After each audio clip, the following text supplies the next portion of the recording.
అలంకరణ.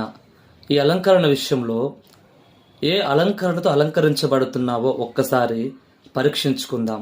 ఎందుకు ఈ మాట చెప్తున్నానంటే, మేమున్న ఏరియాలో మెయిన్ రోడ్లో ఒక గుడి ఉంది. అయితే ఆ గుడి బయట పక్క 2 ఫొటోస్ అతికించారు. ఏమని తెలుసా? సాంప్రదాయ ప్రకారమైన బట్టలు వేసుకున్న వాళ్ళకి ఈ గుడిలోకి ప్రవేశం ఉంది, లేదా అసభ్యకరమైన బట్టలు వేసుకున్న వాళ్ళకి ఈ గుడిలోకి ఎంట్రీ లేదు అని చెప్పి 2 ఫోటోలు అతికించారు. నాకు అది చూసినప్పుడు చాలా సంతోషం వేసింది. అంత మాత్రమే కాదు, ఒక ఆలోచన వచ్చింది. ఎందుకంటే యేసు ప్రభువుని దేవుడని ఎరిగిన మనము, ఆయన గొప్పవాడు, ఆయన పరిశుద్ధుడని ఎరిగిన మనము ఇటువంటి రూల్ మన మందిరంలో పెట్టగలుగుతున్నామా? ఎందుకు పెట్టలేకపోతున్నాం? ఎందుకు మనం భయపడుతున్నాం? దేవుని వాక్యం ఏమని చెప్తుందండి? తగు మాత్రపు వస్త్రములు వేసుకోవాలని చెప్తుంది వాక్యము. అలంకరణ ఆత్మీయంగా అలంకరించబడమని చెప్తుంది వాక్యము. శరీర ప్రకారం అలంకరణ కాదు.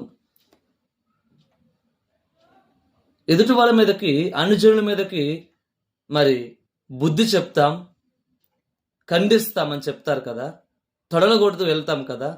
మరి మన సంఘములో ఎదుటివారు అలంకరించబడి ఎదుటివారిని పాపములు పడవేసే విధముగా అలంకరణ ఉంటే నోరు తెరిచి మాట్లాడగలుగుతున్నామా? చెప్పగలుగుతున్నామా? ఈ బట్టలు అసభ్యకర బట్టలు వేసుకుని మందిరానికి రాకూడదు, ఈ విధముగా అలంకరించబడటం తప్పు, వాక్యం ఏం చెప్తుంది అని చెప్పగలుగుతున్నామా? చెప్పలేం.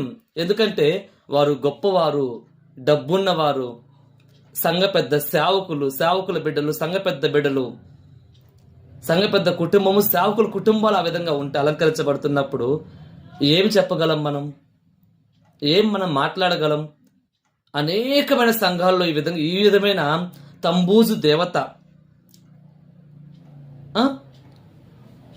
యెజబెలు దెయ్యము, ఈ తంబూజు దెయ్యము, ఇవి పట్టి పీడిస్తున్నాయండి సేవకుల కుటుంబాలను కూడా. ఇవి పట్టి విశ్వాసుల కుటుంబాలను పీడిస్తున్నాయి. కానీ దేవుని వాక్యం ఏం చెప్తుంది తెలుసా? ఆత్మీయంగా అలంకరించబడాలి. ఎదుటి వాళ్ళు పాపములు పడటానికి మరి మనము అవకాశం ఇవ్వకూడదు.